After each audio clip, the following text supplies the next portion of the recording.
Okay, hello everybody. Welcome to Korean Atlanta Mentorship. And in this video, I'm going to talk about my experiences helping other people, right? Um, what's funny is that I never thought of myself as a good and caring person, but in my opinion, because the standard of societal conduct is so low, just being a normal human being who cares about others and there's people around them in their communities puts you at like the top, let's say 1 to 5% of people, believe it or not. And I'm just going to tell you some stories of mine, maybe just one or two, about the subject, right? And so here's the crazy thing, okay? Here's the crazy thing. If you're a good and caring person, most people are suspicious of you. And why is that? It's because a lot of people out there put on this persona where they use that persona uh, as a good and caring person to almost abuse people. Happens all the time. And look at like Ellen DeGeneres, right? Like she puts on that happy-go-lucky, facade, and then you realize like, or her staffers tell her she's an awful person, Ellen DeGeneres, right? And so again, I don't know Ellen. I barely watch the show, but we all know what kind of brand she has or she used to have, right? And I think what's happened with most people is because they're essentially like abused dogs, right? They're looking, a normal human being. We're always looking for mentors, teachers, parents, leaders, people who are going to take care of us, right? And what happens is that a lot of people who present themselves that way are essentially wolves in sheep's clothing, right? And so they get taken advantage of. It happens in work all the time, workplaces all the time. That's why there's a lot of quiet quitting videos about like people just completely checking out and not caring. And so if you're a good person who cares about other people, a lot of people will be suspicious of you. In fact, there's a nurse I know who asked me to teach her real estate investing, and this was like 6 months ago, and I've been kind of working with her on and off.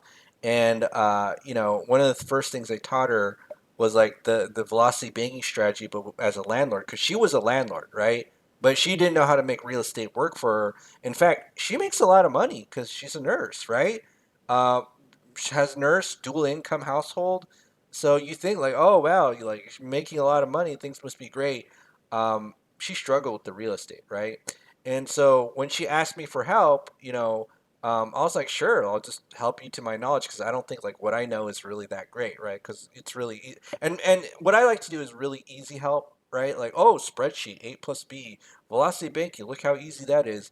And if I'm getting, let's say, like fitness or diet advice, I always like to give the type of advice. And again, I don't really do this in real life. This is just an example.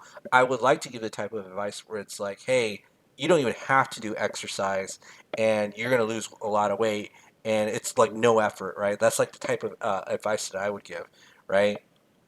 And so one of the things that I taught this nurse, because again, she tried real estate investing, tried to be a landlord, had a lot of difficulties, and I'm just like a landlord, one property myself, right? Even though I got like these 14, 15 grand checks for my tenant, but I am I'm not like a super expert with like 300 houses.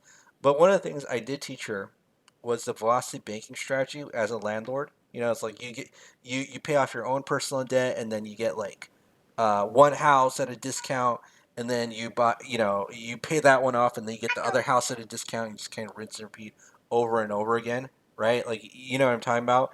And so after several sessions with her, uh, I'm pretty sure in the back of her mind she realized she could probably have been a millionaire like 10 years ago.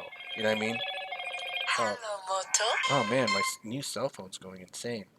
But all right. So back to my point is that once I showed her the strategy, I was like, "Look at this! You could pay off a house in 2 years, and yeah, like that's less than the average person pays for a car. And you're a nurse, and look at this! This is your income, or maybe like your probable income." And then she was just staring at the screen, looking at it, and she was like, "What?" I could just tell from her blank expression, like there's so much going through her. And you know what she told me? Like, not, I don't think at that moment, but it was like in another Zoom call we had. She was like, "Why are you helping me?" I'm like, "What are you talking about?" 'Cause, you know what I mean? Like, she's like, what's your end goal? Help, like, and I'm like, lady, you asked me for help. Well, I didn't tell her that. But then, hey, if anybody asks for help, I'm definitely gonna help them, right? Unless you're you're a bad person, which I don't want to help. But if you're just as a normal human being, I want to help the people around me. I want to help my friends, family, community members. I want to make sure that we all succeed. And kind of from time to time, I receive kind of like the same response, like there's something suspicious about me, bro. I'm trying to help you. You know what I mean? I'm trying to help you, and I want you to be your best. So if you're a nurse who's been struggling with real estate for 10 years, from someone who's learning from someone who's only doing it for like two, right? Like I want to make sure that we all succeed in the same boat, right? Like I don't want to be like an NFL quality level player and everyone else is like in little leagues. I want us to all be at the same level. And I think what happens with a lot of people is that if you're just, I don't want to say top tier, but if you know what you're doing to, a certain reasonable and competent degree, and you want to help and care about other people, man, people are suspicious as AF as you. You know what I mean? Like, she's the one who asked me for help, and she was like, why are you helping me?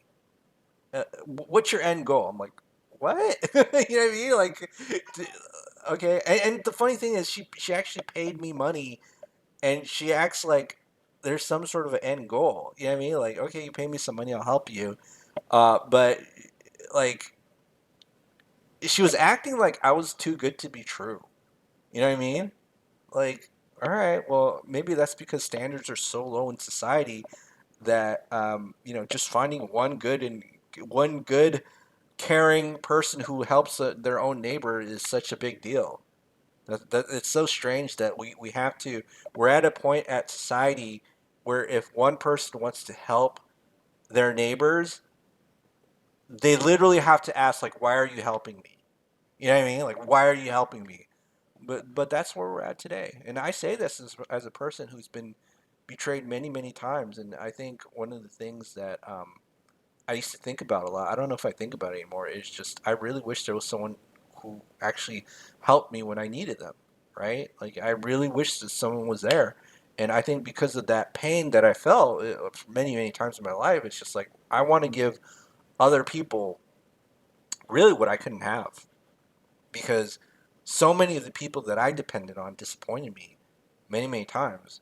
So I just figure, okay, well, if no one else is going to do what I expected to do, especially at the point that I needed them, I'll be that for other people, right? But I already know what the societal conditions are like where most people just can't find one good teacher, one good leader, one good caring person to help them reach the next level, right? Happens to me from time to time where people make these comments where it's like, I know that they really like what I've done, but they talk to me like I'm like they have to be suspicious of me. I remember one time someone's like, "What?" We got on a Zoom call and it's like, "Well, you go over your agenda." I'm like, "What agenda? I just want to get to know you, bro. Like, what do I do? Make a sales pitch, make 10K that I don't need, which I kind of plan to do, but and like be super crafty about it. I don't really need any money." That's the sad part. People are always about like, well, it's because this one person wants to make money, and like, not really, because if I needed money, I probably would be a lot more like a hardcore um, sales funneling you to make 10, 20 grand off of you, and I'm just like, I don't care. But I do want to help you. Okay, I do want to help not most people, right? But I just know from life experience that if you are a good person and you care about other people and you want to help them, people will throw those comments at you where it's like, where in their mind, they're telling you you're too good to be true without actually saying it explicitly. And so they'll say things like, why are you helping us? You know? Dude, I'm just a normal person who's kind of lazy, but I'm willing to help my neighbor. You know what I'm saying? Like, I don't, like, I'm not so busy that I don't have like 15 to 20 minutes out of my day. I just can't help you. But that's unfortunately where we are as a society today, right? That's kind of sad. But yeah, so that's just kind of my thoughts about unfortunately that you know there's not enough good and caring people on the planet, and most people will be suspicious of you when you see that because it's so rare. It's like a rare Pokemon, you know. All right. Well, that's it for today. This is Korean Atlanta Mentorship. Have a great day, and we will speak next time.